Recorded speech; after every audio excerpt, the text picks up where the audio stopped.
Feel the real fear with us.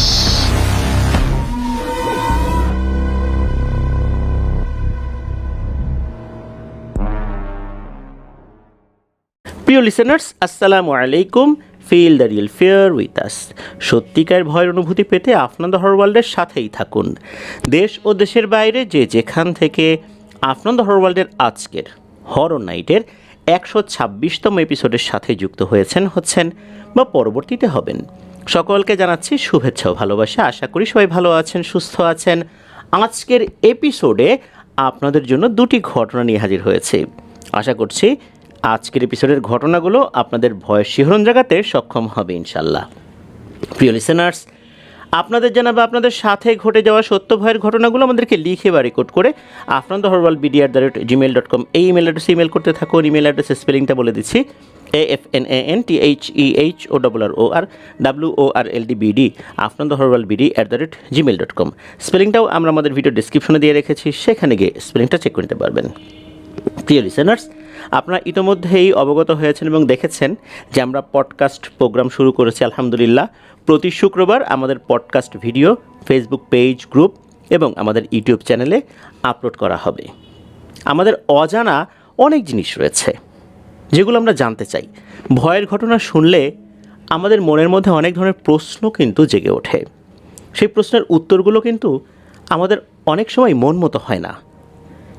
কোনো না কোনো জায়গায় আমাদের একটা কিন্তু থেকেই যায়। আমরা চেষ্টা করেছি এই প্রশ্নগুলোর উত্তর আমরা খুঁজে পেতে পারি কি না।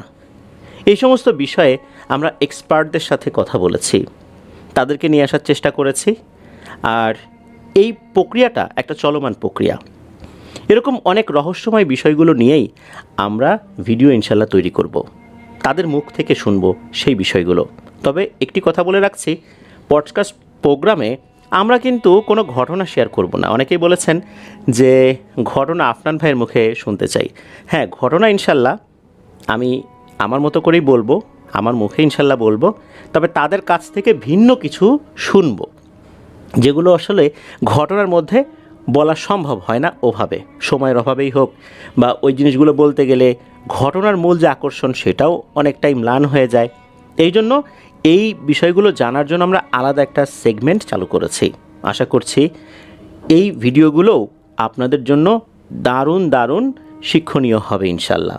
সেই সাথে অনেক অজানা জিনিস আমরা সবাই জানতে পারবো। আমি যেমন জানতে পারবো। আমরা শুধু একজন জানলে তো হবে না, জ্ঞান ছড়িয়ে দিতে হবে, সবাই মিলে যেন জানতে পারি। জ্ঞান গোপন রাখার জিনিস নয়, এটা ছড়িয়ে দিতে হবে। আর এই এলেমগুলো যেন সদগায়ে জারিয়া হিসাবে আমাদের জন্য থেকে যায়, এই প্রচেষ্টা এবং উদ্দেশ্য নিয়েই আমরা শুরু করেছি পডকাস্ট প্রোগ্রাম। চলুন আজকের এপিসোডের প্রথম ঘটনায় চলে যাই। এই ঘটনাটি আমাদেরকে যিনি পাঠিয়েছেন, ওনার নাম জুলফিকার আলী। ওনার বাড়ি কক্সবাজারে, তবে ঠিক কোন উপজেলায় এটা উনি সঙ্গত কারণেই বলতে চাননি, এর পেছনেও কারণ রয়েছে। তো চলুন মূল ঘটনায় চলে যাই। উনি জানিয়েছেন যে ওনার যে উপজেলা, এর আশেপাশে কিন্তু গরমকালে লবণ চাষ করা হয় আর বর্ষাকালে মাছ চাষ করা হয়।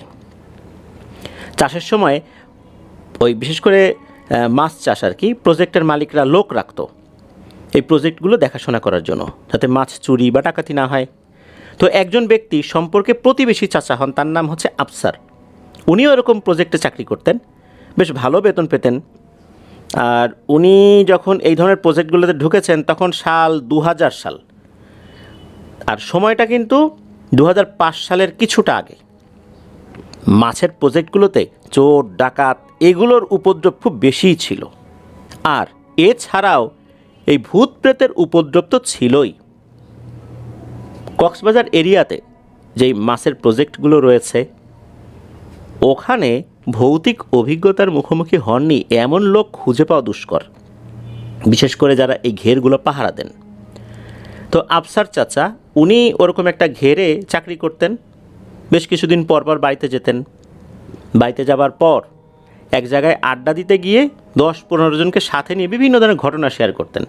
চুরি ডাকাতি কীভাবে হয়, কিভাবে এদেরকে তাড়িয়েছেন, সাহসিকতার সাথে সেই গল্প যেমন করতেন, ঠিক তেমনি ভুতুরে গল্পও করতেন।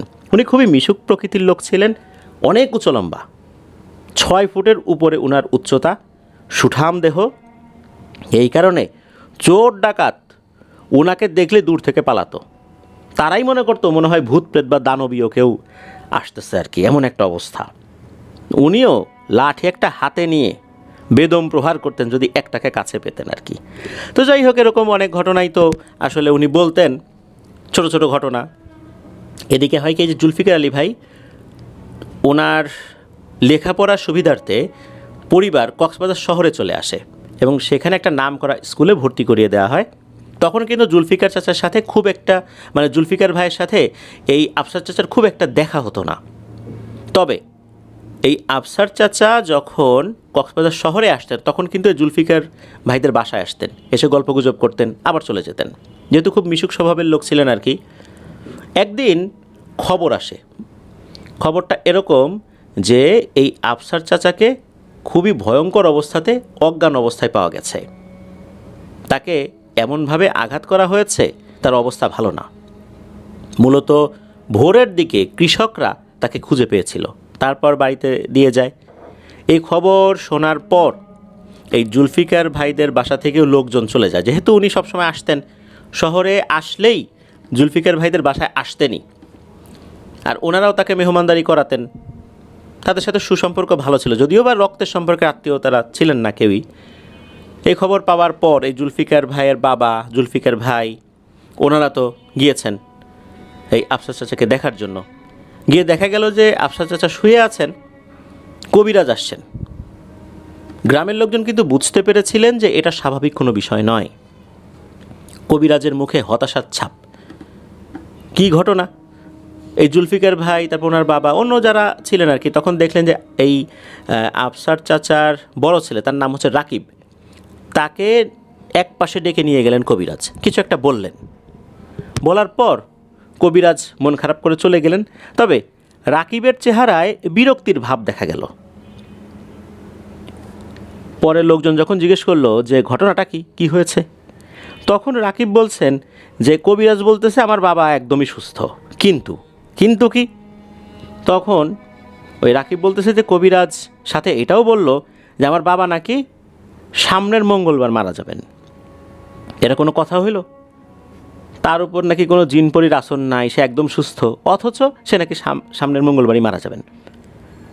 ঘটনাটা কি হয়েছে, কবিরাজ আরও বিস্তারিত কি বলেছেন সবাই জানতে চাইলে সে রাকিব বললেন যে এক পিশাচের আক্রমণের শিকার হয়েছে আমার বাবা, আর আমার বাবার শরীরের মধ্যে নাকি এই যে রক্তের যে লাল রং, এই লাল রঙের রক্ত নাই, এই রক্ত নাকি সব সাদা হয়ে গেছে, তার রক্তে লাল রঙের উপস্থিতিই নেই। এই কথা শোনার পর লোকজন বলল আচ্ছা এই কবিরাজের কথা এত বিশ্বাস করার দরকার নাই, তাকে ডাক্তারের কাছে নিয়ে যাও, পরীক্ষা নিরীক্ষা করাও। তাকে ডাক্তারের কাছে নিয়ে যাওয়া হলো। ওই দিনই কক্সবাজার শহরে ব্লাড টেস্ট করানো হলো, অন্যান্য টেস্টগুলো করানো হলো।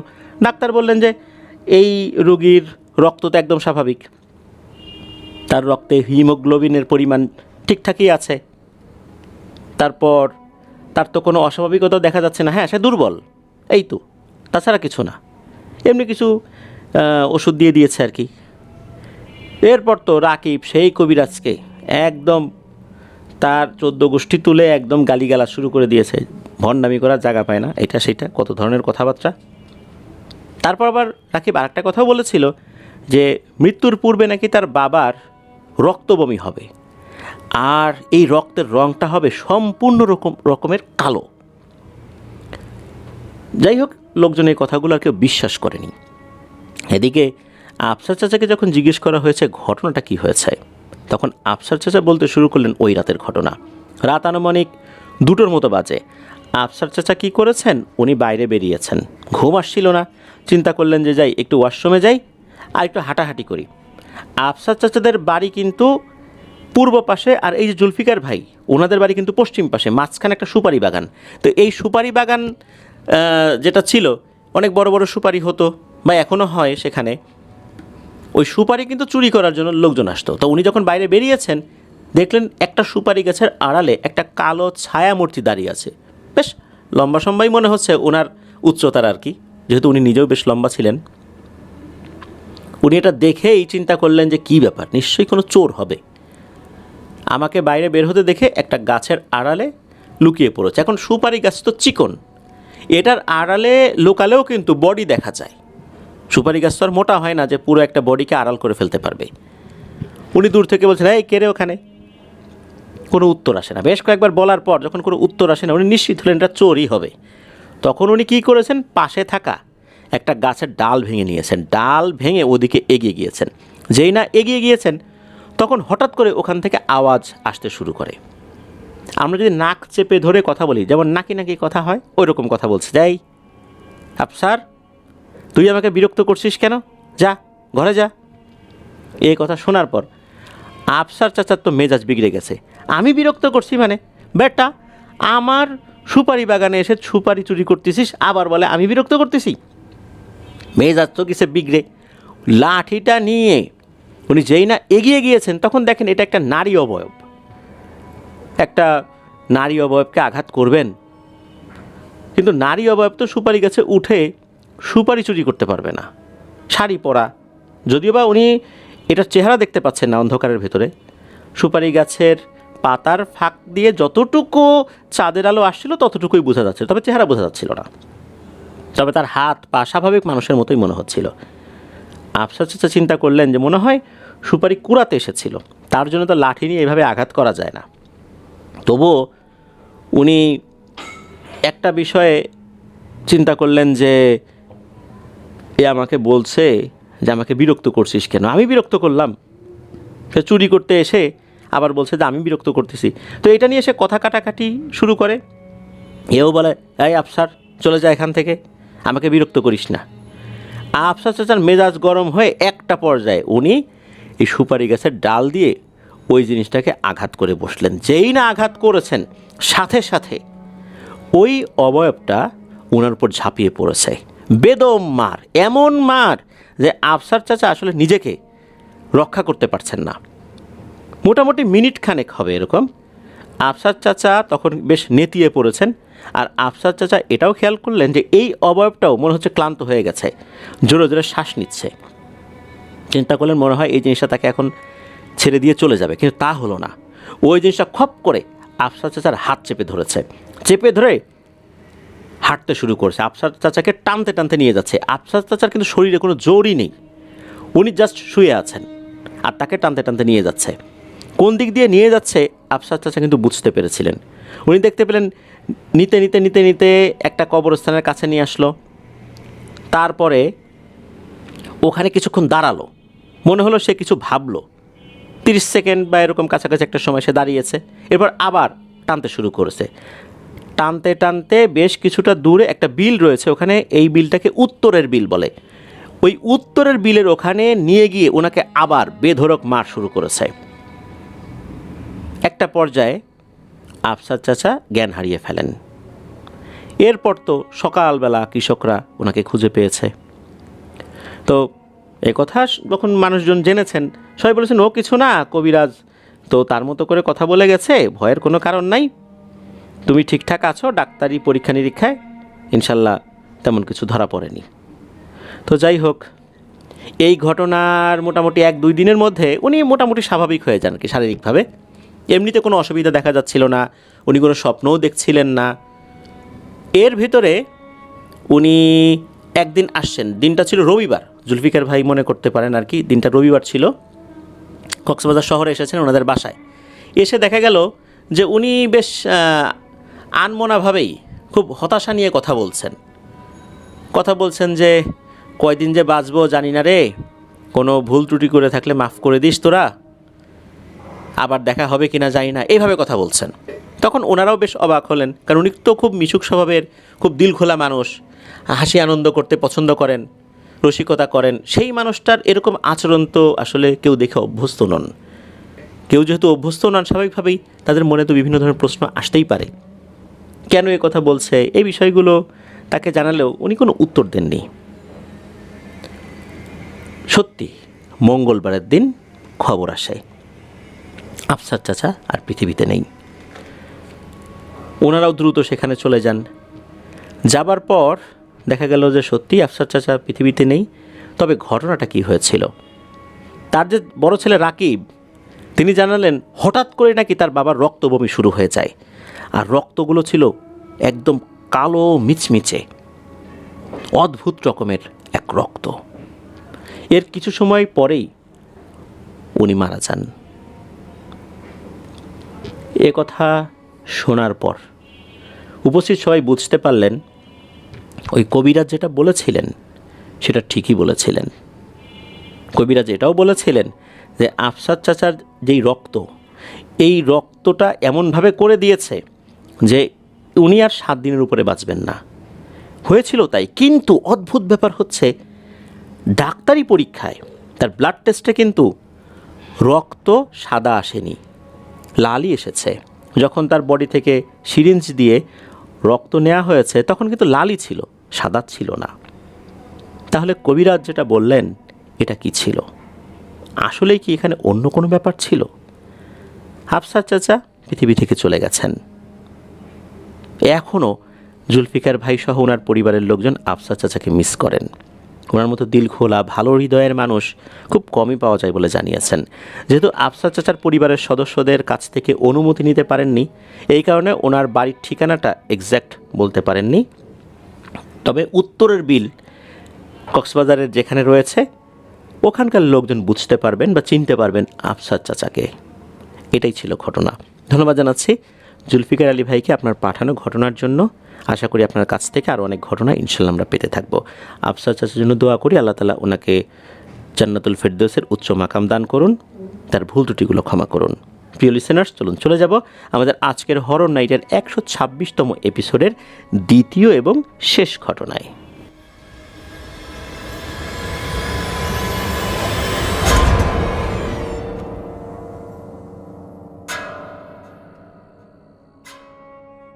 প্রিয় লিসেনার্স, আবারও স্বাগতম জানাচ্ছি আমাদের এবারের হরর নাইটের 126তম এপিসোডের দ্বিতীয় এবং শেষ ঘটনায়। এই ঘটনাটি আমাদেরকে যিনি পাঠিয়েছেন ওনার নাম রাফসান রবিন। ওনার বাসা ঢাকার খিলগাঁও এলাকায়। উনি যে ঘটনাটি পাঠিয়েছেন ঘটনাটি আমার কাছে বেশ অন্যরকম লেগেছে। পুরো ঘটনাটি আপনারা শুনলেই বুঝতে পারবেন। ঘটনাটি শুরু হয় 1965 সালের দিকে। ওনার দাদা মানে রবিন ভাইয়ের দাদা এবং নানা দুজন খুবই ভালো বন্ধু ছিলেন। তাদের বন্ধুত্ব শুরু হয় সেনাবাহিনীতে যোগদানের পর থেকে। তখন যেহেতু দেশ স্বাধীন হয়নি তাই ওনারা পাকিস্তান সেনাবাহিনীতেই ছিলেন। 1965 সালের দিকে ওনারা দুজন মিলে 15 কাঠার একটি জমি কেনেন। জমি বলা ভুল হবে, কারণ ওই সময়ে এটা ডোবার মতো ছিল। 1971-এর মহান মুক্তিযুদ্ধের আবহ টের পেয়ে পাকিস্তান সরকার রবিন ভাইয়ের নানা এবং দাদাকে পশ্চিম পাকিস্তানে ট্রান্সফার করে দেয়। তখন ওনারা পাকিস্তানে না গিয়ে যুদ্ধে যোগদান করার ইচ্ছা পোষণ করে এবং ক্যান্টনমেন্ট থেকে পালানোর পরিকল্পনা করে, কিন্তু তাদের পরিকল্পনা ব্যর্থ হয় এবং তাদের আটক করা হয়। যুদ্ধ শেষে তাদেরকে মুক্তি দেওয়া হয়। তখন তারা ঢাকার একটি জায়গায়, যেখানে উনি জায়গা কিনেছিলেন, মানে ওনারা জায়গা কিনেছিলেন আর কি, একসাথে দুজন মিলে সেখানে একটি বাড়ি করার সিদ্ধান্ত নেন। একটি না, মানে দুজন পাশাপাশি বাড়ি করবেন আর কি। 15 কাঠা জায়গা মাটি ভরাট করে দুজনের জন্য আলাদা আলাদা বাসস্থান বানাবেন, এই পরিকল্পনা করে ওনারা কাজ শুরু করেছেন। তারা দুজনেই তাদের নিজ নিজ গ্রাম থেকে জানালা, দরজা, আসবাবপত্র বানানোর জন্য কাঠ সংগ্রহ করে এনেছিলেন। 1974 সালের শেষ দিকে ওনারা ওখানে বাড়ি নির্মাণের কাজ শেষ করেন। নানারটা একতলা আর দাদারটা দোতলা। তাদের বাড়ি পাশাপাশি। বাড়ি বানানো শেষ হলে দাদা এবং নানা তাদের পুরো পরিবার সহ সেখানে বসবাস শুরু করেন। দাদার বাড়িতে দোতলায় থাকতেন দাদা আর দাদি, আর এই রবিন ভাইয়ের আব্বা, চাচা, ফুপিরা নিচতলায় থাকতেন। সমস্যাটা শুরু হয় দাদার বাড়িতে।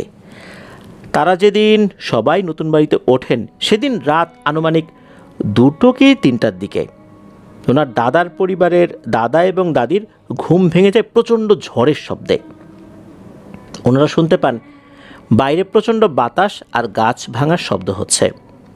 তাই দাদা আর দাদি যেহেতু দোতলায় থাকতেন আর রবিন ভাইয়ের আব্বা, চাচা, ফুপিরা নিচতলায় থাকতেন, তাই উনি দোতলার জানালা বন্ধ করে এরপর নিচতলায় গিয়ে নিচতলার সব জানালা বন্ধ করে শুয়ে পড়েন। ভোরে ফজরের নামাজ পড়ার জন্য দাদা যখন ঘুম থেকে ওঠেন তখন উনি দেখেন যে কোনো ভাঙা ডাল বা মৃত পাতা যেগুলো গাছ থেকে বাতাসে পড়ে যায়, এগুলোর কোনো আলামতই দেখা যাচ্ছে না। উনি তো বেশ অবাক হয়ে যান, কারণ শুধু যদি তিনি শুনতেন তাহলে মনকে মানাতে পারতেন যে তিনি হয়তো বা ঘুমের ঘরে ভুল শুনেছেন, কিন্তু ঝড়ের শব্দ কিন্তু তার পুরো পরিবার শুনেছে। এইসব ভাবতে ভাবতেই উনি ওনার কাঁধে একটা স্পর্শ অনুভব করেন। তিনি পেছন দিকে যখন ফিরে তাকালেন তখন দেখলেন যে ওনার বন্ধু মানে রবিন ভাইয়ের নানা নামাজের জন্য বের হয়েছে। এই জন্য ওনাকে একা দেখতে পেয়ে কাঁধে স্পর্শ করেছে। এরপর নানা তাকে উদ্দেশ্য করে বলেন, কি ব্যাপার, এত মন দিয়ে কী ভাবছ? আমি তোমাকে ডাকলাম, শুনতেও পেলে না, এই জন্যই তো কাঁধে হাত দিলাম, কোনো সমস্যা? তখন দাদা তাকে পুরো ব্যাপারটা খুলে বলেন যে বাড়ির প্রথম দিন রাতেই এই ধরনের ঘটনা ঘটল। এটা শুনে নানা পুরো ব্যাপারটা হেসেই উড়িয়ে দিলেন, বললেন, যখন আর্মি ক্যাম্পে নতুন ছিলাম তখন এইসব কল্পকাহিনী বলে আমাকে কত বোকা বানিয়েছো, বোকা বানিয়ে মজা নিতা। এখনও কি আমাকে এসব কল্পকাহিনী বলে এই বয়সে এসে মজা নেওয়ার চেষ্টা করছো নাকি? চলো নামাজে চলো। এই বলে উনি দাদাকে নিয়ে নামাজে গেলেন। নামাজ থেকে ফেরার পর উনি বাসায় এসে ওনার দাদির সাথে সব কথা শেয়ার করেন। তখন দাদি বলেন, হয়তো আমরা সবাই ঘুমের ঘরে ছিলাম, তাই হয়তো বা সবাই মিলে একই সাথেই ভুল শুনেছি, এসব নিয়ে চিন্তা করার দরকার নেই। তখন দাদা একটু আশ্বস্ত হলেও ওনার মন কিন্তু এটা মানতে চাচ্ছিল না, কারণ উনি নিশ্চিত ছিলেন যে উনি ঘুমের ঘরে ছিলেন না, কারণ উনি নিজ হাতেই জানালা বন্ধ করেছিলেন। কিন্তু উনি আর এটা নিয়ে কথা বাড়ানো উচিত মনে করেননি, কারণ সবাই হয়তো ভয় পাবে এই ভেবে। এরপর সারাদিন সব কিছু স্বাভাবিকভাবেই চলে, রাত হয়, সব স্বাভাবিক। রাতে ওনারা 10টার দিকে খাওয়া দাওয়া করে ঘুমিয়ে পড়েন। ওনারা যখন গভীর ঘুমে আচ্ছন্ন তখন বৃষ্টির মতো ঢিলের শব্দে দাদার ঘুম ভেঙে যায়। দাদা স্পষ্ট শুনতে পান বাইরে থেকে বৃষ্টির মতো ইটের ঢিল পড়ছে। শব্দটা এরকম যে একসাথে অনেক শিলাবৃষ্টি অর্থাৎ শিল যদি পড়তে থাকে তখন টিনের চালে কেমন শব্দ হয়, ঠিক তেমন শব্দ। দাদা লক্ষ্য করলেন দাদিও উঠে গেছেন এই ঢিলের শব্দে। ওরা দুজনই বেশ অবাক হয়ে যান, কারণ এত রাতে এইরকম ঢিল মারা তো কোনো মানুষের পক্ষে সম্ভব নয়। এত ঢিল একসাথে এভাবে কি কেউ মারতে পারে? ওনারা দুজন দ্রুত নিচতলায় চলে যান, কারণ তাদের বাচ্চারা ঠিক আছে কিনা সেটা দেখতে। নিচে গিয়ে দেখেন নিচে সবাই ভয়ে ঘুম থেকে উঠে বসে আছে বিছানার উপরে। সেখানেও দেয়ালে কারা যেন বাইরে থেকে ঢিল দিচ্ছে। দেয়ালে যদি বড় বড় ঢিল ছোড়া হয়, ধরম ধরম করে যেরকম শব্দ হয় ওই রকম শব্দ হচ্ছে ক্রমাগত। তখন সবাই একটা ঘরে এসে জড়সড় হয়ে বসে। দাদা পবিত্র কোরআন তেলাওয়াত শুরু করেন। যখন তিনি তেলাওয়াত করছিলেন তখন তারা আরও অবাক হয়ে যান যে তেলাওয়াত শুরু হওয়ার সাথে সাথেই ওনারা যেই ঘরে বসে আছেন সেই ঘরে ঢিল পড়া বন্ধ হয়ে গেছে, কিন্তু অন্যান্য ঘরে ঠিকই ঢিল পড়ছে। তখন দাদা তেলাওয়াত করতে করতে অন্য আর একটা ঘরে যান, সাথে সাথে সেখানেও ঢিল পড়া বন্ধ হয়ে যায়। কিন্তু দাদা যেই ঘর থেকে এই ঘরে আসছিলেন সেখানে আবার ঢিল পড়া শুরু হয়ে যায়। দাদা দৌড়ে দৌড়ে আবার দাদিদের ঘরে যায়, সেখানেও তেলাওয়াত করতে থাকেন। অর্থাৎ যেই রুমে তেলাওয়াত করতে থাকেন সেই রুমে আর ঢিল পড়ার শব্দ শোনা যাচ্ছে না, কিন্তু অন্য রুমে হচ্ছে। যেই রুমে একটু আগে ছিলেন, যেখানে তেলাওয়াত করছিলেন, সেখানেও কিন্তু আবার ঢিল পড়া শুরু হয়ে গেছে। অর্থাৎ যেখানে তেলাওয়াত হচ্ছে না সেখানেই এই ঢিল পড়াটা চলছে ক্রমাগত। দাদা দৌড়ে আবার দাদিদের ঘরে গিয়েছেন, তেলাওয়াত করছেন। এইভাবে কিছুক্ষণ পর ফজরের আজান হয়, সব ঢিল পড়া বন্ধ হয়ে যায়। তখন দাদা দাদি সহ বাকি সবাই বাইরে আসেন।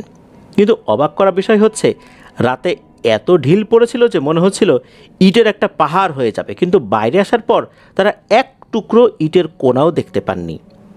তারা বেশ ভয় পেয়ে যান। এবার দাদা নানাকে ডাকতে থাকেন। নানা ডাক শুনে বাইরে এসে দেখেন তার বন্ধু পুরো পরিবার সহ বাইরে দাঁড়িয়ে আছে এত সকালবেলা। তখন নানা কাছে এসে এইভাবে দাঁড়িয়ে থাকার কারণ জানতে চান। দাদা পুরো ঘটনা সব খুলে বলেন। নানা সব শুনে চিন্তিত হয়ে পড়েন, কিন্তু তার মন এই ঘটনা সহজে বিশ্বাস করতে পারছিল না। কারণ তারা দুজনের বাসায় পাশাপাশি। যদি তার বন্ধুর বাসায় সমস্যা হয় তাহলে তো তারও এই শব্দ পাওয়া উচিত, বা তার সাথেও তো এই একই ধরনের ঘটনা ঘটতে পারে, এটাই তো স্বাভাবিক। না ঘটলেও শব্দ তো পাবে, ওনারা তো কিছুই টের পাননি, তার সাথে কেন হচ্ছে না? সব শোনার পর তখন উনি বললেন, আচ্ছা ঠিক আছে বন্ধু, আজকে রাতে তোমাদের ঘরের কোনো একটা রুমে যদি আমি থাকি, এটা নিশ্চিত হওয়ার জন্য তোমাদের কি কোনো আপত্তি আছে? দাদা বলেন যে আপত্তি কিসের, থাকবে, সমস্যা কি। দোতলার একটা রুমে ওনার থাকার ব্যবস্থা করা হয় ওই রাতে।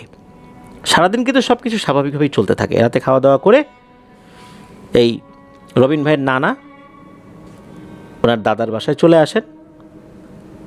এরপর দোতলার একটা রুমে ওনাকে নিয়ে যাওয়া হয়। নানা আর দাদা কিছুক্ষণ গল্প করে যে যার রুমে ঘুমাতে চলে যান। আনুমানিক রাত 3টার দিকে রবিন ভাইয়ের নানার ঘুম ভেঙে যায় প্রচণ্ড ঢিল পড়ার শব্দে। ওনার মনে হচ্ছিল কোটি কোটি মানুষ যেন তাদের বাড়ি লক্ষ্য করে একসাথে ঢিল ছুটছে।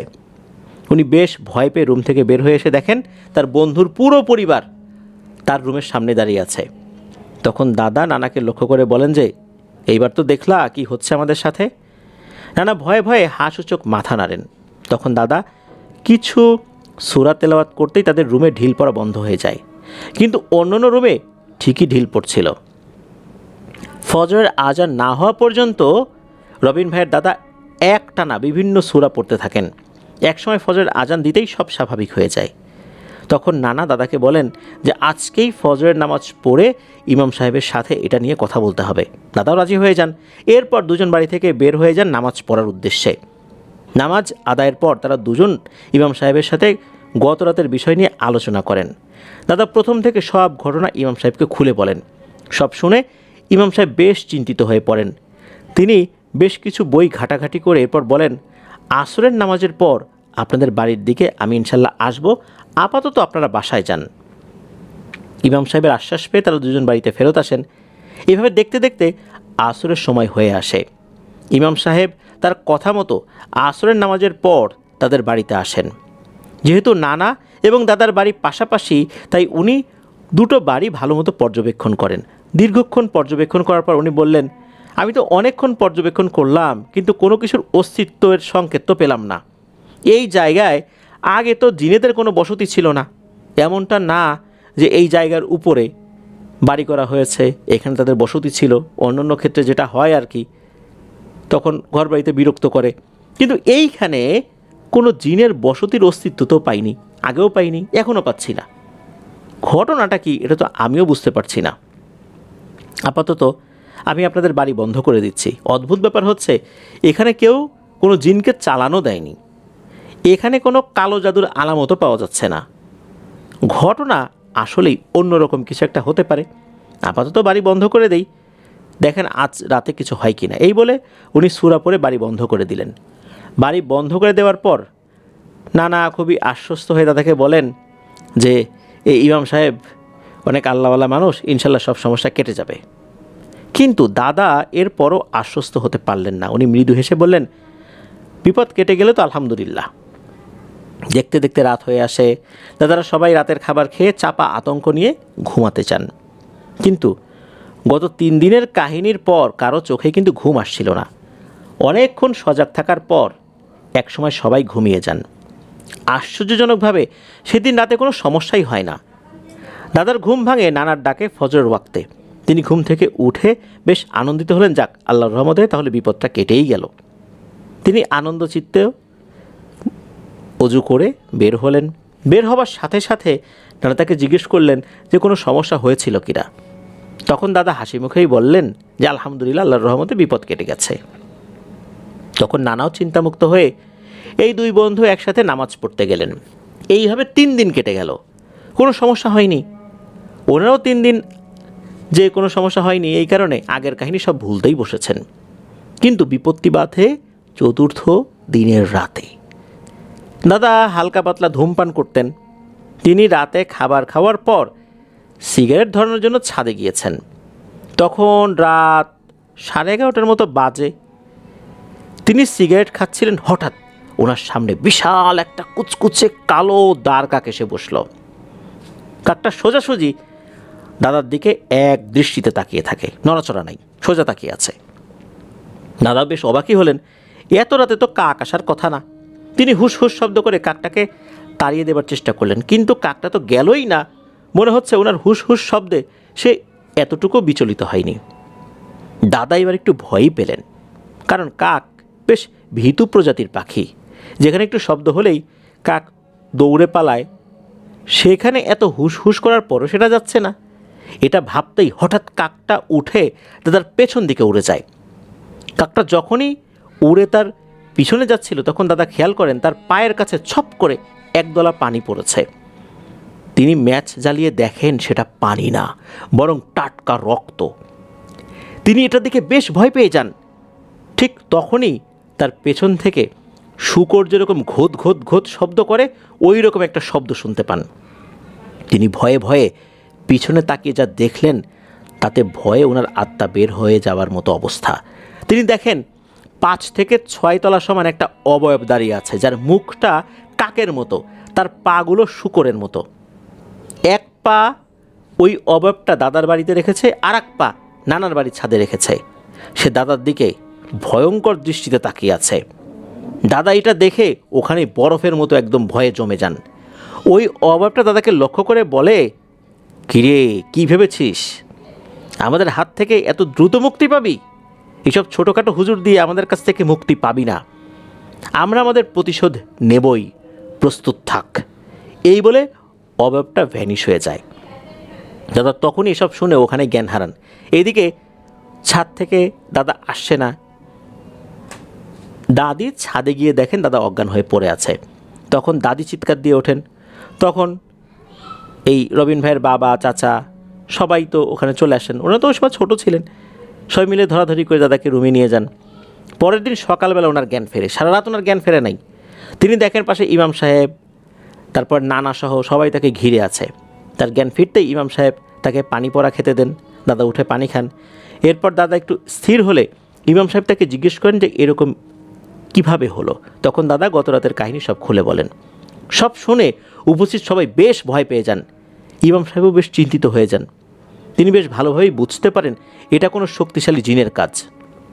তখন তিনি বলেন যে আমি যেভাবে বাড়িটা বন্ধ দিয়েছি, এইটা তো কোনো সাধারণ মানের শক্তিশালী জিন অতিক্রম করে এই বাড়িতে আসার কথা না। তাহলে এটা কিভাবে হলো সেটা তো বুঝতে পারছি না। তার চেয়েও বড় কথা হচ্ছে এই জিন আপনার কাছ থেকে কিসের প্রতিশোধ নিতে চায়? আপনারা কি কখনো জিন সাধনা বা তন্ত্রমন্ত্র সাধনার সাথে যুক্ত ছিলেন? কোনো জিনকে হত্যা করেছেন? রাতের বেলা কি কোনো প্রাণীকে হত্যা করেছেন? তখন নানা ইমাম সাহেবকে বলেন, আমরা কেন, আমাদের 14 পুরুষও এই ধরনের কোনো কাজ করেনি। দাদাও বলেন যে না, আমরাও তো এই ধরনের কোনো কাজের সাথে যুক্ত ছিলাম না, আর কখনো নিকট ভবিষ্যতে এই ধরনের কাজ করব বা দূর ভবিষ্যতে কাজ করব এগুলো তো চিন্তাও আসে না। আর অতীতে কোনো প্রাণীকে হত্যা করেছি রাতের বেলা বা অন্যান্য কোনো সময়ে, যেটার কারণে এই ধরনের সমস্যা হতে পারে, এইরকম কোনো বিষয় তো মনে পড়ে না। ইমাম সাহেব খুব চিন্তিত হয়ে পড়েন যে কোনো জিনকে কোনো প্রাণী মনে করে আঘাত করে, বা কোনো প্রাণীকে আঘাত করেছেন সেটা আসলে জিন ছিল। আবার কোনো তন্ত্রমন্ত্র সাধনাও করেন নাই, জিনও আটকান নাই, জিনকেও মারেন নাই। তাহলে ঘটনাটা কী? আবার এই বাড়িতে কোনো কালো জাদুর উপকরণও নাই। এই জায়গায় আগে কোনো জিন ছিল সেটাও বোঝা যাচ্ছে না, কেউ চালানো দেয়নি। ঘটনাটা কী? এটা খুব কঠিন একটা কাজ। সাধারণত দেখা যাচ্ছে যে কোনো না কোনো বিষয় তো বোঝা যায়, যে কোনো প্রাণীকে হত্যা করেছে সেটা আসলে জিন ছিল, এই জন্য ওরা চলে এসেছে। কোনো জায়গায় জিনেদের আবাসস্থল ছিল, সেখানে ঘরবাড়ি তৈরি করা হয়েছে, তারা বিরক্ত করছে। কেউ কালো জাদু করে চালান করেছে, কোনোটাই না। তাহলে ব্যাপারটা কি? হুজুর বললেন, দেখেন এটা তো অনেক শক্তিশালী জিন, সে প্রতিশোধ নিতে চায়। আপনার আল্লাহর উপর ভরসা রাখেন, আমাকে আরও 2 দিন সময় দেন, দেখি কি করা যায়। এই বলে ইমাম সাহেব চলে যান। উনি চলে যাওয়ার পর দাদা এবং নানা দুজনেই আলোচনা করতে লাগলেন যে তারা কী এমন কাজ করেছে যার জন্য এই ধরনের বিপদ এসেছে। তারা অনেকক্ষণ আলোচনা করেও তো কোনো কুল কিনারাই করতে পারলেন না আর কি। চাকরি জীবনে তো ওনারা বিভিন্ন জায়গায় চাকরি করেছেন, হাতে অস্ত্র নিয়ে তো বিভিন্ন জায়গায় গিয়েছেন, কোনো ধরনের কোনো দুর্ঘটনা ঘটেছে বলে তো মনে পড়ে না। আর মহান মুক্তিযুদ্ধের পুরো সময়টাই তো ওরা দুজন বন্দী ছিলেন। এমনটা তো আর হয়নি যে যুদ্ধ করার সময় কোনো একটা সমস্যা হয়েছে, তাও তো হয়নি। তাহলে ঘটনাটা কি? সারাদিন সব স্বাভাবিকই ছিল। রাত যখন হলো তখন সবার মধ্যে একটা ভয় লাগা শুরু হয়ে যায়। নানা দাদাকে বলেন, তোমাদের বাড়িতে যেহেতু এই সমস্যা হচ্ছে, তোমরা আমাদের বাড়িতে 2 দিন থাকো। তখন রবিন ভাইয়ের 2 ফুপু আর ছোট চাচা, যেহেতু ওনারা সবাই ছোট ছিলেন ওই সময়, তো তাদেরকে ওই বাড়িতে পাঠিয়ে দেওয়া হয়। সপরিবারে নানার বাসায় গিয়ে ওঠেন আর কি। কিন্তু এই যে রবিন ভাইয়ের আব্বা যেহেতু বড় ছিল, তাই নানার বাসায় উনি আর যাননি, কারণ নানার 3 জন মেয়ে ছিল, আর ওনার বাবা উনি ওখানে যেতে চাচ্ছিলেন না আর কি। আর ওইদিকে নানার যে বড় ছেলে, অর্থাৎ রবিন ভাইয়ের বড় মামা, উনি এই বাড়িতে আসেন। এই বাড়িতে তখন রবিন ভাইয়ের বড় মামা আর রবিন ভাইয়ের বাবা আর কি, ওনারা 2 জন থাকবেন। ওনার বড় মামার তো অনেক সাহস। ওনারা এক রুমে 2 জন ঘুমিয়েছিলেন। গভীর রাতে বড় মামার ঘুম ভেঙে যায়। তিনি শুনতে পান যে বাইরে থেকে তার আব্বা ডাকছে, অর্থাৎ রবিন ভাইয়ের নানা ডাকছে, নাম ধরে ডাকছে।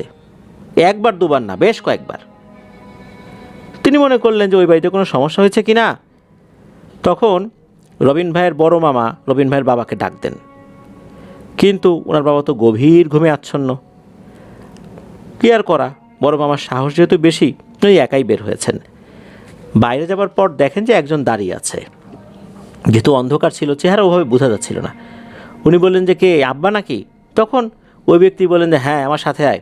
এই বলে ওনার আব্বা মানে রবিন ভাইয়ের নানা হাঁটা দিয়েছেন। বড় মামা ওনার সাথে হাঁটতে লাগলেন।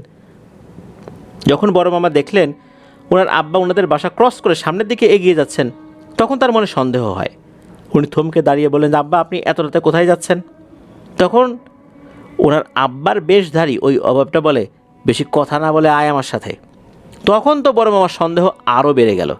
উনি বলেন, আমি এত রাতে বাড়ির সীমানার বাইরে যাব না। এই বলেই উনি উল্টো দিকে ঘুরে দিয়েছেন, ঘরের ভিতরে দৌড়। তখন ওই অবয়বটা বেশ মোটা গলায় বলতে লাগে, তোদের সব কয়টাকে শেষ করব। যাকে বাঁচানোর জন্য তুই পাহারাদার হয়েছিলি, পারলে তাকে বাঁচা। বড় মামা এটা শুনে আরও ভয় পেয়ে যান এবং শরীরের সমস্ত শক্তি দিয়ে এই রবিন ভাইয়ের আব্বার রুমের দিকে ছুটতে থাকেন। ওনার দাদার বাড়িতে আসার পর গিয়ে দেখেন যে ওনার আব্বা রুমে নেই, অথচ বড় মামা ওনাকে রুমেই রেখে এসেছিলেন। তখন তিনি আরও ভয় পেয়ে চিৎকার করে সবাইকে ডাকলেন। তখন নানা বাড়ি থেকে নানা দাদা বের হয়ে আসেন এবং দেখেন যে বড় মামা ভয়ে অস্থির হয়ে আছেন। বড় মামা তাদেরকে সব খুলে বলেন। তখন তারা এই রবিন ভাইয়ের আব্বাকে খুঁজতে বের হন। দোতলা বাড়ির সব রুম খুঁজে ওনাকে পাওয়া গেল না। আশেপাশে খোঁজা শুরু হলো।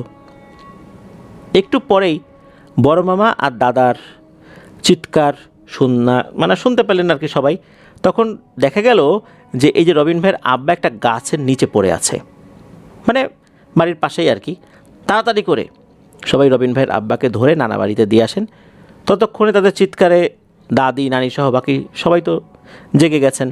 তারা সবাই এসে দেখেন যে এই অবস্থা, আর রবিন ভাইয়ের আব্বার হাতে পায়ে অনেক আঁচড়ের দাগ।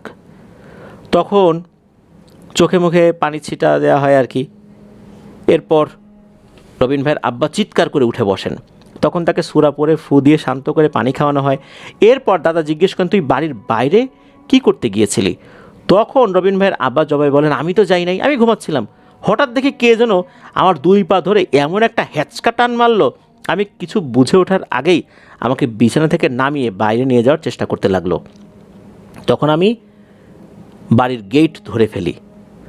আমি সবাইকে ডাকতে যাব, তখনই আর একটা লোমশ হাত আমার মুখ চেপে ধরে। আমার শ্বাস বন্ধ হয়ে যাচ্ছিল দেখে আমি ধস্তাধস্তি করি, কিন্তু কোনো লাভ হয় না। এক পর্যায়ে আমার সাথে কি হয়েছে জানি না, আমি তখন চোখ খুলে দেখি তোমরা আমার পাশে। সবাই রবিন ভাইয়ের আব্বার এই কথা শুনে ভয় পেয়ে যায়, কারণ ওই জিনিসটা এতদিন সবাইকে ভয় দেখাচ্ছিল কিন্তু কারো কোনো ক্ষতি করেনি। এখন দেখা যাচ্ছে সে ক্ষতি করা শুরু করে দিয়েছে। বাসার সবাই এখন ভাবতে লাগলো, এইভাবে চলতে থাকলে তো খুব বড় ধরনের ক্ষতি হয়ে যাবে। তাই দাদা এবং নানা তখনই ইমাম সাহেবের বাড়ির দিকে রওনা দিলেন। ইমাম সাহেবের বাড়িতে তারা যখন আসলেন তখন দেখলেন ইমাম সাহেব বের হচ্ছেন ফজরের নামাজের জন্য। তখন তাদের দুজনকে দেখে ইমাম সাহেব বললেন, আসেন আগে নামাজ পড়ে নিই, তারপর কথা বলি। ওনারা মসজিদে গিয়ে একত্রে জামাতে ফজরের নামাজ আদায় করলেন। নামাজ আদায় শেষে তারা ইমাম সাহেবকে সব কিছু খুলে বললেন। ইমাম সাহেব সব শুনে বললেন, অবস্থা যা, এটা দেখে মনে হচ্ছে আপনাদের কাছে সময় খুবই কম। আমার এলেমের সর্বোচ্চ দিয়ে আজকে আমি চেষ্টা করব ইনশাল্লাহ, চলেন দেখি আপনাদের বাসায়। এই বলে ওনারা তিনজন দাদাবাড়ির দিকে চলে আসলেন। ইমাম সাহেব বাসার সীমানায় ঢুকেই একটা বড়ই গাছের ডাল বের করলেন। এরপর সূরা পড়তে পড়তে সেটা দিয়ে বাসার চারপাশে স্কোয়ার শেপের একটা বন্ধনী দিতে থাকলেন, যেটা বাড়ি মানে এমনভাবে দিচ্ছিলেন যাতে বাড়িটা ওই বন্ধনীর ভেতরে থাকে। তিনি স্কোয়ার শেপের 3 কোণা মেলাতে পারলেও চতুর্থ কোণা কোনোভাবেই মেলাতে পারছিলেন না। তিনি সব শক্তি দিয়ে চেষ্টা করলেও তার হাত কোনোভাবেই সামনে যাচ্ছিল না। মনে হচ্ছিল কোনো অদৃশ্য শক্তি তার হাতকে ধরে রেখেছে।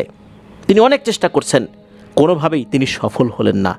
এরপর তিনি দাদা এবং নানাকে বলেন, এই কাজ আমার সাধ্যের বাইরে। আপনারা দেখতে পাচ্ছেন যে আমি কোনোভাবেই চতুর্থ দাগটা দিতে পারছি না। তার মানে এখানে এমন কোনো শক্তি কাজ করছে যে আমাকে এই দাগটা দিতে দিচ্ছে না। আপনারা কখনো শুনেছেন যে কোনো হুজুর বা কবিরাজ তারা একটা বন্ধনী দেবে, এই বন্ধনী দিতে গিয়ে তাদের হাত আটকে গেছে? তাহলে বুঝতে পারছেন এটা কি শক্ত কাজ। আমার দ্বারা তো এটা হবে না। তবে আমি একটা কাজ করতে পারি, আমি একটা ঠিকানা দিই, সেখানে যান। এরপর ওই হুজুর ঢাকার কারওয়ান বাজারের আম্বর শাহ মসজিদে চলে যেতে বলেন। সেখানকার তৎকালীন পেশ ইমামের সাথে দেখা করতে বলেন। আর এই যে হুজুর যিনি পাঠালেন তার নাম ছিল ইব্রাহিম খলিল। উনি বলেন যে সেই হুজুরের কাছে গিয়ে বলবেন যে ইব্রাহিম আপনার কাছে পাঠিয়েছে, আর এই বিষয়ে বিস্তারিত ওনাকে বলবেন। আশা করি ইনশাল্লাহ উনি এটার একটা সমাধান দিতে পারবেন। আপনারা দ্রুত এখনই সেখানে রওনা দিন। এই কথা শোনার পর ওনারা রওনা দিলেন। তো এখানে এসে ওনারা জোহরের নামাজ আদায় করবেন এরকম একটা পরিকল্পনা ছিল। তো যেহেতু এটা খুব একটা দূরের পথ ছিল না, ঢাকার ভেতরই তো একটা বিশেষ জায়গায় ছিল, তো ওনারা সেখানে চলে আসেন। জোহরের নামাজ আদায় করার পর ওনারা দেখলেন সাদা জুব্বা পরা একজন হুজুর মিম্বরের কাছে বসে জিকির করছেন। ওনার বয়স ওই সময় 70-এর কাছাকাছি হতে পারে, মানে 60-এর বেশি হবে, 70-এর মধ্যে। নানা কাছে গিয়ে সালাম দেন। কিছুক্ষণ পর সেই হুজুর মুখ তুলে নানার দিকে তাকান, সালামের উত্তর দেন। নানা তখন বলেন, আমরা একজন হুজুরের কাছে এসেছি, হুজুরের নাম বলেন। তখন বলেন যে আপনি কি বলতে পারবেন উনি কোথায়? উত্তরে সেই হুজুর বলেন, ওনাকে আসলে কি দরকার বলবেন? তখন নানা বললেন যে আমাদেরকে ইব্রাহিম খলিল হুজুর পাঠিয়েছেন তার কাছে। তখন উনি বলেন যে আমি সেই ব্যক্তি যার কাছে আপনি এসেছেন বা আপনারা এসেছেন। এখন বলেন তো ইব্রাহিম কেন আমার কাছে আপনাদেরকে পাঠিয়েছে? তখন নানা সব কিছু খুলে বললেন। হুজুর সব কথা খুব মনোযোগ দিয়ে শুনলেন। এরপর তিনি বলেন যে আমাকে 2 দিন সময় দিতে হবে, প্রস্তুতি মানে সব কিছুতে একটা ব্যাপার স্যাপার আছে, প্রস্তুতি নিতে হবে। এখন দাদা এতক্ষণ চুপচাপ ছিলেন, নানাই কথা বলছিলেন। যখনই হুজুর বলেছেন 2 দিন সময় দিতে হবে, তখন তো দাদা কান্না করতে থাকেন এবং বলতে থাকেন যে হুজুর আমার বাচ্চারা বিপদে, আমার ছোট ছোট বাচ্চা। প্রতি রাতেই এই জিনিসটা এসে প্রচণ্ড রকমের বিরক্ত করছে। গত রাতে আমার বড় ছেলেকে আল্লাহ হাতে ধরে বাঁচিয়েছেন। আল্লাহর দোহাই লাগে আপনি আমাদেরকে একটা দ্রুত সমাধান দেন। এখন আল্লাহর দোহাই দিয়ে ফেলেছেন, এখন তো হুজুর উনি বলছেন যে আপনি আল্লাহর দোহাই দিলেন, এখন কি করি?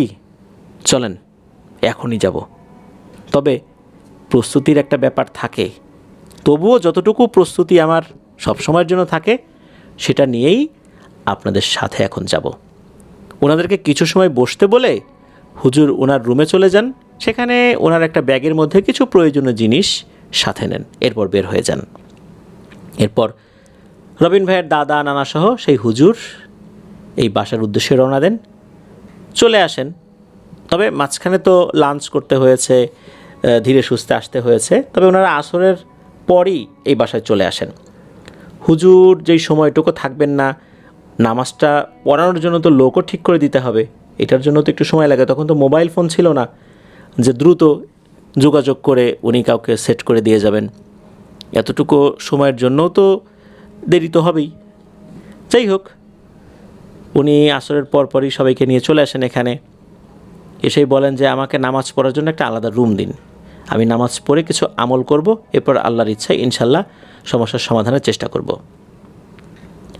নানা ওনাকে ওনাদের বাসার, অর্থাৎ দাদা বাসা না আর কি, নানাদের বাসার একটা রুম ঠিক করে দেন। উনি রুমে ঢুকেই দরজা বন্ধ করে দেন। প্রায় 1 ঘন্টা পর উনি রুম থেকে বের হয়েছেন। এরপর তিনি বাসার পেছনে যেখানে ডোবার মতো একটা জায়গা তখনও ছিল আর কি, ওখানে গিয়েছেন। উনি ওনার ব্যাগ থেকে ছোট্ট একটা কড়ই গাছের চারা বের করেছেন, আর একটা অজানা গাছের ডাল। এটা যে আসলে কোন গাছের ডাল এটা ওই বাড়ির কেউ বুঝতে পারেননি। ওই ডাল দিয়ে তিনি চারপাশে একটা ছোট্ট বৃত্ত অঙ্কন করলেন। অর্থাৎ এই যেই কড়ই গাছটা যেটা বের করেছেন চারাটা, এটা তো লাগিয়েছেন ওইখানে, এইটার চতুর্দিকে একটা ছোট্ট বৃত্ত, খুব বেশি বড় না। এরপর অঙ্কনকৃত বৃত্তের সামনে আর একটা বড় বৃত্ত এঁকেছেন আর কি, মানে একটা ছোট একটা বড়। ছোট বৃত্তের মাঝখানে ওই যে কড়ই গাছটার চারা তো উনি পুঁতে তো দিয়েছেনই আগে থেকেই, তো বড় বৃত্তের ভেতরে উনি ঢুকে মনোযোগ দিয়ে বিভিন্ন সূরা পড়তে থাকেন। এইভাবে 1 ঘন্টারও বেশি তিনি সূরা পড়তেই থাকেন, মাঝখানে কোনো থামাথামি নেই। কিছুক্ষণ পর সবাই শোনে প্রচণ্ড বাতাসের শব্দ, কিন্তু এই বাতাস কারো গায়ে লাগছে না, এমনকি গাছের কোনো পাতাও নড়ছে না। অনেক সময় দরজা জানালা বন্ধ অবস্থায় আমরা বাতাসের হু হু হু শব্দ শুনতে পাই না, ওই রকম শব্দ এরকম হচ্ছে। এরকম শব্দ যখন হচ্ছে ওনারা বেশ একটু চমকেই যান আর কি। হঠাৎ করে বাতাসের শব্দ থেমে যায়, আর ওনারা ওই ছোট বৃত্তের দিকে তাকিয়ে অবাক হয়ে যান। সবাই দেখেন দাদার বর্ণিত সেই ছাদের যে কাকটা, ওই কাকের মতো দেখতে একটা কাক ওই ছোট বৃত্তের মধ্যে দাঁড়িয়ে আছে এবং বেশ রাগী চোখ নিয়ে শূকরের মতো ঘোত ঘোত আওয়াজ করছে, অথচ কাকের কিন্তু কা কা আওয়াজ করার কথা। তখন হুজুর সেই অভাবটাকে বলে উঠলেন, কে তুই? তুই কেন এই পরিবারের পেছনে লেগেছিস? কি চাস তুই? তখন সেই অভাবটা মানুষের মতো বলে ওঠে, এই বেটা হুজুর, ভালোই ভালো আমাকে ছেড়ে দে, তা না হলে এদের তো মারবই, তার আগে তোকে মারবো। এই কথা শুনে হুজুর রেগে গিয়ে বললেন, তোর মতো নীচ প্রাণী আমাকে মারবে? আয় আয় আসলে দেখি কে কাকে মারে। এই বলে উনি ওনার হাতের ডাল দিয়ে সজোরে মাটিতে বাড়ি দিতে থাকেন। তখন সেই অবয়ব ভীষণ চিৎকার দিতে থাকে। এক পর্যায়ে সেই অবয়ব বলে, হুজুর আমাকে আর কষ্ট দিয়েন না, আমি বলছি। মানে একদম তুই থেকে আপনি আপনি বলা শুরু করে দিয়েছে। তখন হুজুর বাড়ি দেয়া থামিয়ে বলেন, বল এখন সব খুলে বল, ঘটনাটা কি? কেন এখানে এসেছিস? তোদের তো এখানে বসতি ছিল না, তোরা তো অন্য জায়গার, এখানে কেন আসলি? এদেরকে কেন বিরক্ত করছিস? তখন ওই অবয়বটা বলে, হুজুর আমরা 203টি জিন বহু বছর আগে থেকেই গাজীপুর এলাকার ভাওয়ালের কাঁঠাল বাগানে বেশ কয়েকটা গাছে বসবাস করি। আমরা কখনো কোনো মানুষের ক্ষতি করিনি, কিন্তু এই লোকটা আমাদের বাসকৃত কাঁঠাল গাছগুলো কেটে তার বাড়ির দরজা জানালা বানিয়েছে। এই গাছগুলোর সাথে আমাদের একটা বিশেষ সম্পর্ক রয়েছে, এই কারণে আমাদের অনেক ক্ষয়ক্ষতি হয়েছে। আমরাও তার ক্ষতি না করে যাব না, আমরাও তার বাড়িতে থাকতে দেব না, কারণ সে আমাদের থাকার জায়গা নষ্ট করেছে। তখন হুজুর বলেন যে গাছ আল্লাহ তাআলা দিয়েছেন, তোরা থাকবি, মানুষ তার প্রয়োজনীয়তা কাটবেই। মানুষের তো জানার কথা না যে এখানে তোরা থাকিস। সে তার গাছ কেটে নিয়ে গেছে, সে কি অন্যের গাছ কেটেছে? পরের গাছ কি চুরি করেছে? তার জায়গার গাছ সে কাটবে, তাতে কার কি আসে যায়? তোরা অন্য জায়গায় চলে যাবে, এটাই তো স্বাভাবিক। তোদের তো কোনো ক্ষতি করে নাই ইচ্ছা করে, ভালো থাকতে থাকতে এখান থেকে চলে যা। তোদের ওসব কোনো যুক্তি আমি শুনবো না, তোদের যুক্তি কি হতে পারে তা আমি খুব ভালো করেই জানি। যদি না যাস, এই যে চারা গাছটা দেখছিস না, যার বেষ্টনীর ভেতরে আছিস তোরা, এখন এই 203টাকেই এইখানে নিয়ে আসবো। তুই তো আসিছিস, আরও 202টা এখানে চলে আসবে এখনই, একটাও বাইরে যেতে পারবি না। তখন সেই অভাবটা বলে ওঠে যে হুজুর কিছু মনে করবেন না, আমাদের 203টা জিনকে যদি মেরেও ফেলেন আমরা প্রতিশোধ না নিয়ে যাব না। এটা আমাদের প্রতিশোধ নেয়ার একটা প্রতিজ্ঞা। আমরা মরে গেলেও এই প্রতিজ্ঞা থেকে পিছু হটব না। মারবেন মারেন, আমরা প্রস্তুত মৃত্যুকে বরণ করে নেবার জন্য, কিন্তু আমরা যাব না। এই বংশের সবাইকে একটা একটা করে শেষ করব। এ কথা শোনার পর হুজুর কিছুক্ষণ ভাবলেন। এরপর হুজুর আবার খুব রুক্ষ মেজাজে বলে উঠলেন, তোদের একটা সুযোগ দিয়েছিলাম কিন্তু তোরা তো শুনলি না, এখন করুণ পরিণতি ভোগ কর। এই বলে হুজুর আবার সূরা পড়তে শুরু করলেন। তখন সবাই শুনছেন, উপস্থিত যারা ছিলেন নাকি, একসাথে শত শত শূকর চিৎকার করলে যেরকম আওয়াজ হয় ওই রকম আওয়াজ। একটু পরে দেখা গেল ওইটুকু জায়গার মধ্যে, ওই চারা গাছের আশেপাশে শত শত কাক ওখানে দাঁড়িয়ে আছে।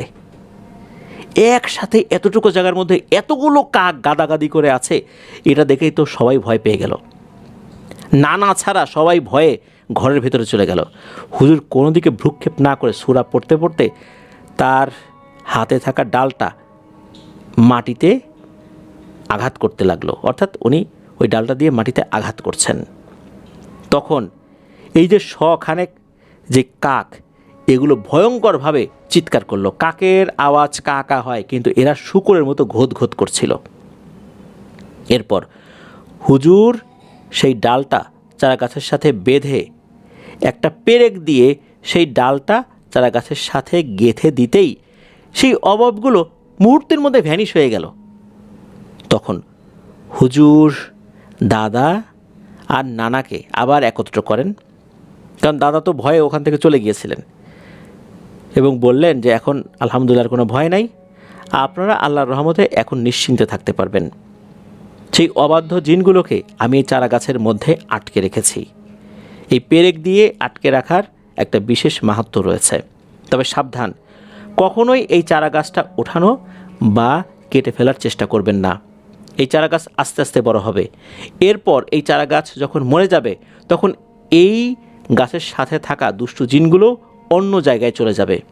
কিন্তু এই গাছ মারা যাবার আগেই যদি আপনারা এই চারা গাছ উঠিয়ে ফেলেন বা কেটে ফেলেন, তাহলে কিন্তু এই জিনগুলো ছাড়া পেয়ে যাবে আর আপনাদের ক্ষতি করবেই।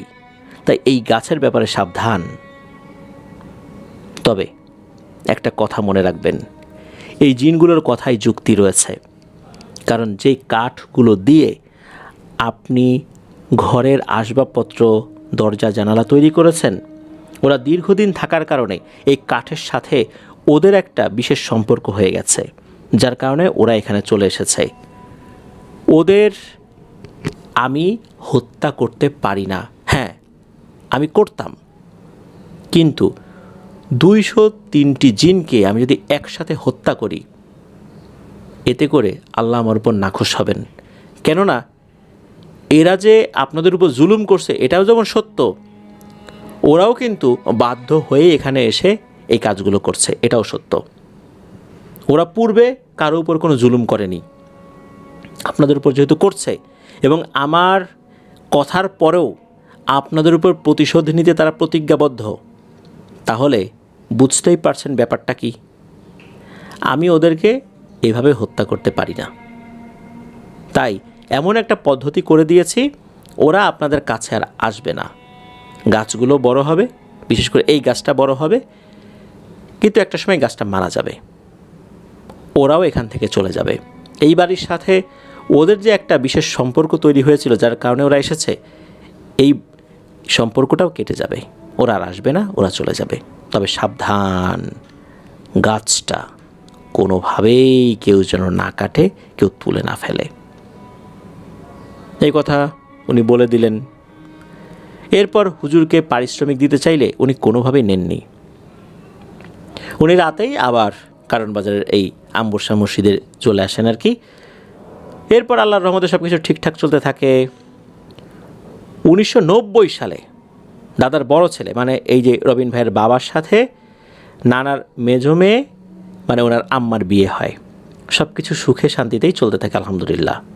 তবে 2007 সাল থেকে এমন সমস্যা আবার শুরু হয়ে যায়, যার কারণে কি ওনাদের পরিবারের 5 জনকে একদম শেষ হয়ে যেতে হয়। আবার এই বাড়িটা ছেড়ে দিতে বাধ্য হন। প্রিয় লিসেনার্স, এই বাড়িটা ছেড়ে দিলেও এখন কিন্তু একটি কোম্পানিকে ভাড়া দিয়ে রেখেছেন।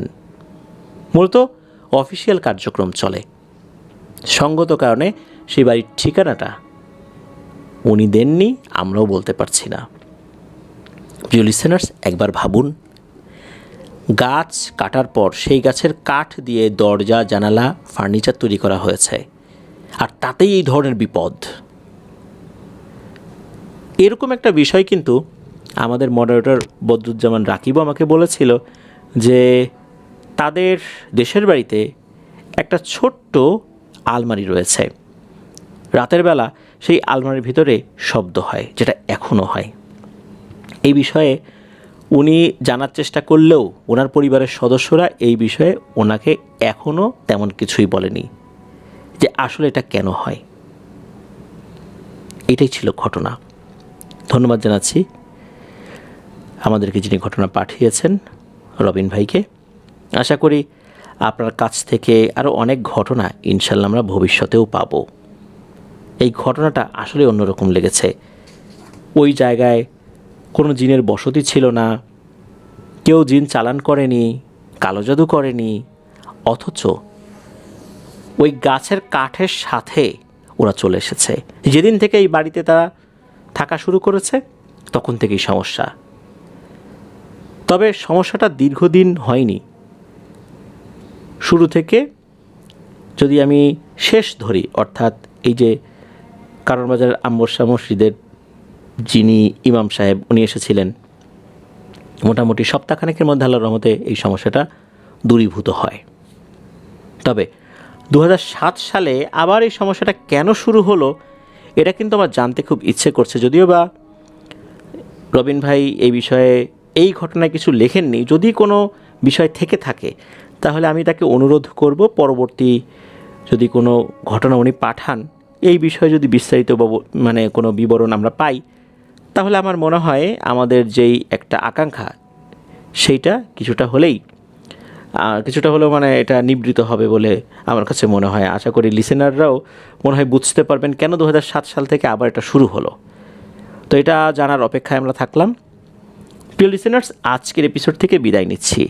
সবাই ভালো থাকবেন, সুস্থ থাকবেন। আগামীকাল আফনান্স বি ইউটিউব চ্যানেলে ফেয়ার উইথ টুয়েসডের নতুন আরও একটি এপিসোড শোনার আমন্ত্রণ জানিয়ে বিদায় নিচ্ছি। আমার জন্য দোয়া করবেন, আমার পরিবারের জন্য দোয়া করবেন, আপনাদের জন্য দোয়া রইল, আপনাদের পরিবারের প্রত্যেকের জন্য দোয়া রইল। মহান আল্লাহ সুবহানাহু ওয়া তাআলা আমাদেরকে ভালো রাখুন, সুস্থ রাখুন, নিরাপদে রাখুন, আপনার ওয়ার্ল্ডের সাথে রাখুন। আসসালামু আলাইকুম।